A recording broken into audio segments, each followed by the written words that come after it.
I think she's probably been put in there because, according to Donald Trump, she's a 10. You know that's what it is. I want to be clear, though. It's not her first job. It was her first press briefing. She worked in the previous Trump administration. Whatever I'm saying, this is the first time that she's been she may be. But my point is that job would not maybe have been open to her. No, I understand. I just wanted to clarify that. Yeah. But on I think this is completely ridiculous. Today we're watching The View melting down over the amazing job that Karoline Leavitt did as a press secretary. Oh. Yeah. I would like this young lady this is her first job, I would like her to do a little homework. Because she said something yesterday that really pissed me off. And that was, she said, there will be no wokeness here. Oh, yeah. Let me explain something to you. Because without that wokeness, you might not have that job. Yeah. Because women were not invited to that table. Women were not invited to many tables in this nation. The reason we fought and busted our behinds to make sure that you didn't have to worry about this.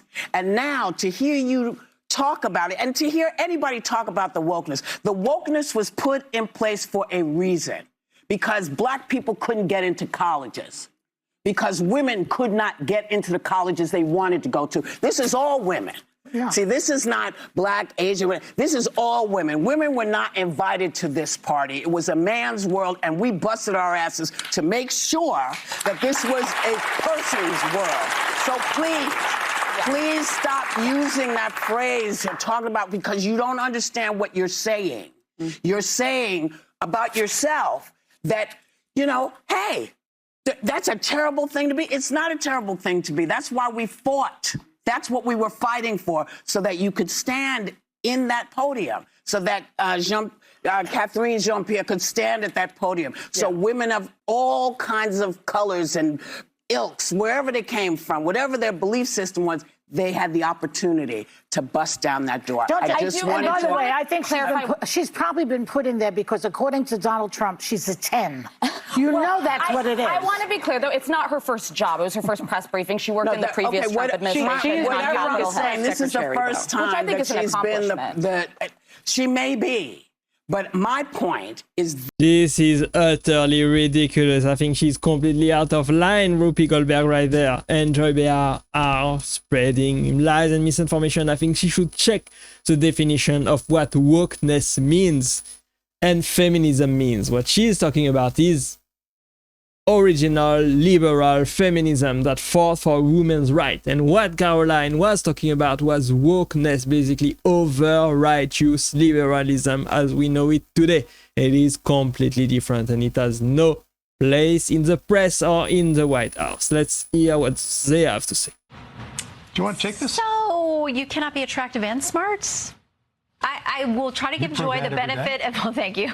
I try to give Joy the benefit of the doubt that she didn't see that briefing, because if you saw that yesterday on numerous topics, no big binder, I think she might have had a different impression of this young woman who held her own. I mean, you would have to give her the benefit of the doubt that she did absolutely no research or reading about anything dealing with Karoline Leavitt before she made that remark. Because Karoline Leavitt worked, I mean, she went to St. Anselm College. She worked for WMUR Ran TV. for Congress. In New Hampshire. She ran for Congress at the age of 25, put on a very good campaign. She lost by 8 or 9 points, but she still put on a good campaign. Then she was the press secretary for the Trump campaign, going on TV literally every day. Well, heavily pregnant and a new mom. Pregnant. Yeah, she's a new mother. And then she goes out yesterday and gives an... And this, again, this is speaking very objectively, because I've watched every press secretary since going back to Marlon Fitzwater. Yeah, I'm that old. And she went out there for her very first briefing at the age of 27 years old, the youngest press secretary ever, and did a terrific job of I think she did a terrific job. It was amazing to see her as a press secretary, and she is gonna be great. Just watch her there. Amazing. You want to talk about violence against political opponents? Let's talk about the fact that Democrats have been labeling President Trump a threat to democracy for the better half of 10 years. Let's talk about how they have compared him to Hitler, one of the worst mass murderers in the history of the world, and that Kamala Harris and Joe Biden weaponized the court system and the justice system in this country against Donald Trump in an attempt to imprison him. He sat through a courthouse for 7 weeks this past year, and the Democrats were hoping he would go to jail for it. That is real political violence that has led to 2 heinous assassination attempts on President Trump's life that, by the grace of God, he was able to escape, and he is here with us today. So yes, President Trump knows a little bit about political violence because he's experienced it himself. And talking about the tragic realities of war that Liz Cheney and her father, Dick Cheney, have got this country into is not political violence. It's talking about the reality of the foreign conflicts that the Washington, D.C. establishment have sold out young Americans to for decades. Yeah, wow. of course. Just wow. What an amazing performance right there. She is gonna do great. After those attempted assassination attempts on the former president's life, his opponents reached out to him and said they do not accept political violence. That has been a key difference. I do want to play you. No, please. His opponents are saying to this very day the same rhetoric that led to those 2 assassination attempts. The second attempted assassin on President Trump's life echoed the sentiment that President Trump is a threat to democracy. And if you're a deranged lunatic and you're mentally ill, you will believe that lie. And yes, you will take political violence like we have seen in 2 instances against President Trump. Last week, Tim Walz and Kamala Harris said that everyone who showed up to President Trump's rally at Madison Square Garden was a Nazi. That's despicable, dangerous, divisive rhetoric that is spewed by the Democrat Party every single day. And I am so sick and tired of the media pointing the finger at Donald Trump and saying that he is sowing division in this country. He is not. The media is for pushing hoaxes like the one that you all pushed today, and the Democrat Party is for pushing lies about him. But the good news is Americans don't buy it. And that's why today in 2024, President Trump is more popular than he has been since 2016 because people don't trust the media and they're not buying the Harris campaign's closing argument that he's some great threat to our democracy because they lived under him for 4 years as president and our democracy and our country was stronger than it is today. Absolutely beautiful, amazing. I'm in lost for words. She did so great in this interview, and she's gonna have a great future as a press secretary. She's gonna take the media head to head and go at it with fierce. Yeah, she has a lot of character and she's overly qualified for the job. I believe she's gonna have a great future and a great career. And in keeping with this revolutionary media approach that President Trump deployed during the campaign, the Trump White House will speak to all media outlets and personalities, not just the legacy media who are seated in this room. Because according to recent polling from Gallup, Americans' trust in mass media has fallen to a record low.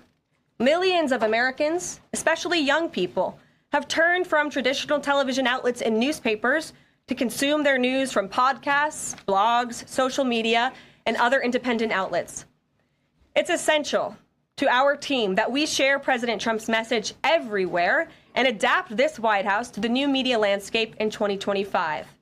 To do this, I'm excited to announce the following changes will be made to this historic James S. Brady briefing room, where Mr. Brady's legacy will endure.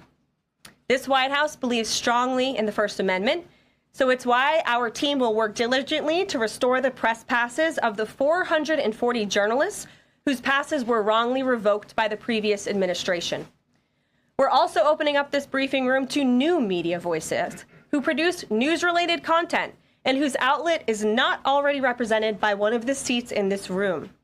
We welcome independent journalists, podcasters, social media influencers, and content creators to apply for credentials to cover this White House. And you can apply now on our new website, whitehouse.gov/newmedia.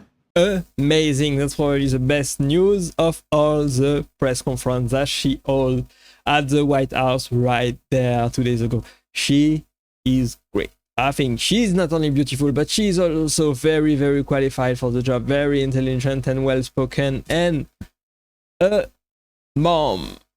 And she's gonna do great things in the future. I think she's perfect for this role. I think she handled the press at this first press conference beautifully. It was amazing to watch her. And that's great news for the new media, for YouTubers, for social media influencers, for podcasters. And this is a death of mainstream media. Mainstream media is done. You can already see that they are fidgeting and they are crying and they are melting down over the news. We will see what happens next. It's gonna be amazing next 4 years. Let me know what you think about Karoline Leavitt. I hope you enjoyed this video with me. Thanks for watching and click right there to watch the next video and I will see you there. Bye bye.